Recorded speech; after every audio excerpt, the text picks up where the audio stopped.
taku waiata tuatahi tēnei. Nō reira, ahakoa i te rongoahau i te āmaimai ki te tuku i tēnei waiata, nāku anō i tito, nā aku whiako anō ngā kōrero.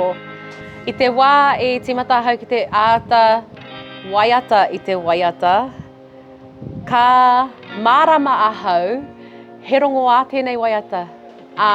Mena e rongo ana hau i te oranga, i roto i taku whakarongo atu ki te waiata me ngā kupu, kare e kore ka pērā hoki etahi atu wahine, etahi atu tāngata i a rātou whakarongo ana.